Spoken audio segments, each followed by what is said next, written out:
Good morning, Michigan. A very pleasant Monday to you. It's Michael Patrick Shields, heard all across the state of Michigan. A pure Michigan Monday, in fact. And let's make our grand moment of the morning. Alex Koss, a few minutes ago, telling us that he got to go down and play Augusta National last week and that he loved it. He shot 86, but you didn't hear him moaning about it. He loved every single second of it. So that's our grand moment of the day, brought to you by Grand Hotel on Mackinac Island. If you're planning a special occasion this summer and want it to be grand, contact Grand Hotel at 833-GRAND or visit them online at grandhotel.com. We will be visiting Grand Hotel next week, Thursday and Friday, with live broadcast from the Detroit Regional Chamber Policy Conference. It's a tradition for this program. The lower level of the lobby there, right around from the reception desk. Health Partners Incorporated is a sponsor of that program. They have 6 offices in Michigan, including Traverse City, where we're heard on WJNL, and Grand Rapids, where we're heard on WJRW, Kalamazoo, Lansing, Flint, and Southfield, and we appreciate that.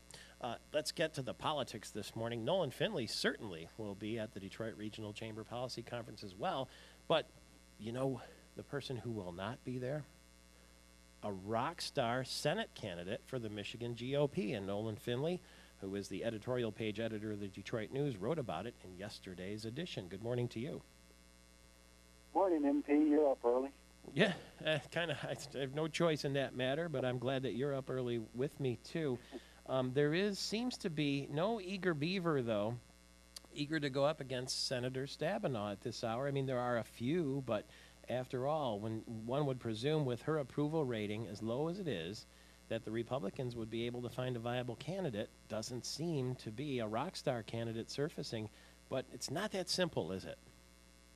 And there's a lot of reasons for that. And, you know, she certainly is probably a stronger candidate than her poll numbers would indicate. I don't think anybody believes that Debbie Stabenow is easy to beat. But the right candidate certainly would have had a good opportunity here. But, you know, there are a lot of reasons that various folks who might have been expected to be in the race have checked out, or at least at this point decided not to get in.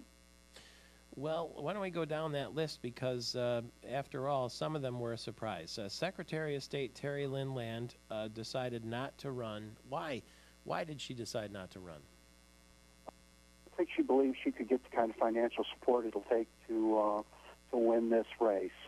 She's had in her previous races had to kick in a lot of her own money. Mm-hmm. This is going to be somewhere in the area of $25 million raise, of which the candidate will have to raise $15 million. So she was looking at a rather enormous fundraising challenge. And I just think she thought that was a bit more than she wanted to do. She moaned a little bit on this program that she didn't get the sort of help from the national GOP, and that the state GOP didn't really sort of give her the anointing that she was hoping she would get. Pete Hoekstra, had a pretty fair showing in the race for governor for that nomination. You would think maybe riding on all that name recognition and all that history might have taken a shot at it. He decided not to. What's the real reason he didn't go? Well, there's a lot of bitterness after the election.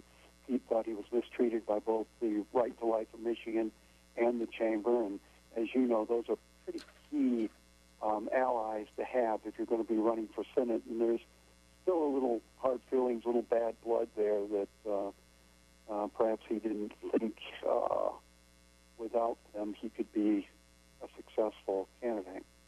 Former Governor John Engler said last week in an event in Mount Pleasant that he never considered it. Some people thought that he bought a house back here in Michigan, that he was setting up for a run, but you know, most people tell me he's making too much money to take that kind of a pay cut. And that was a lot of speculation. I think he bought a house here because he spends a lot of time here. This is still his home state. His mother's still here, but he is making a ton of money, and I think he's very happy doing so. I liked you spoke to, apparently, Oakland County Sheriff Mike Bouchard said that if he had gone home and told his wife he was going to have another statewide campaign, you would have found him in a shallow grave in their backyard. That's pretty good. But, you know, having run twice statewide with no success, he probably wasn't the guy for the job anyway, was he? Well, who knows? I mean, if he'd have waited, perhaps this would have been his time. But if you think about it, that 2010 Republican gubernatorial primary was a pretty crowded affair. And so you might understand that folks wouldn't want to go back-to-back in such a grueling, expensive endeavor. Yeah. And so people like Bouchard and Cox, had they not run then, might have made good candidates this time. Mike Cox, I hadn't even heard his name in a long time. He's decided not to go against Debbie Stabenow, too. Why not? He certainly has name recognition. I think same reason Bouchard did. It was a pretty tough affair running in 2010.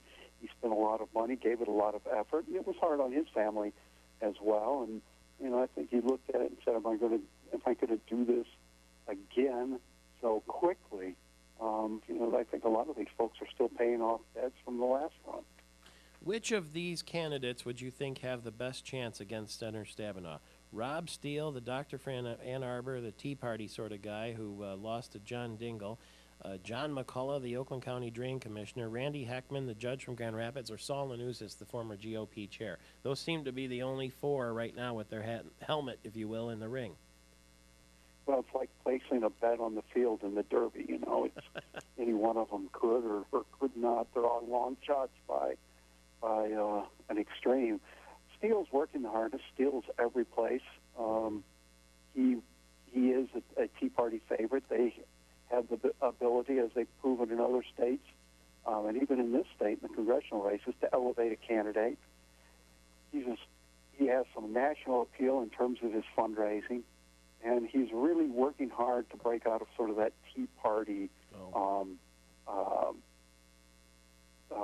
corner and get a broader appeal. He's up and down the state, speaking to the grassroots groups. You see him everywhere. He certainly is working hard. He's an attractive candidate in terms of his presence and his message. If he can get a little money, he might break out. Mitch Daniels, the Indiana governor, decided not to run for president. Is the GOP nomination to run against President Obama Mitt Romney's to lose now? So he's certainly raising a lot of money, but I'm not sure we're done seeing that field shape up either. And by the way, I don't think that Mitt Romney's a bad candidate. I think Mitt Romney's a candidate with some potential. I was really disappointed to see Mitch Daniels step out. I think Mitch Daniels is one of the best political leaders in this country, and it does sort of once again remind us of why we don't always get the best people to run for office. He was very concerned about what this would do with his family. He and his wife has had some struggles over the years, and he didn't want that to become an issue in the campaign. But yeah, I would think this is Romney's at this point, but next week somebody else could be in, and off we go. We will see, and we'll follow every step of the way, reading you in the Detroit News, and we'll see you on the island next week. Appreciate it, Mike. Thank you for the early chat this morning. Nolan Finley, the Detroit News editorial page editor. We could go on for hours with him. Fascinating stuff. Back in a flash.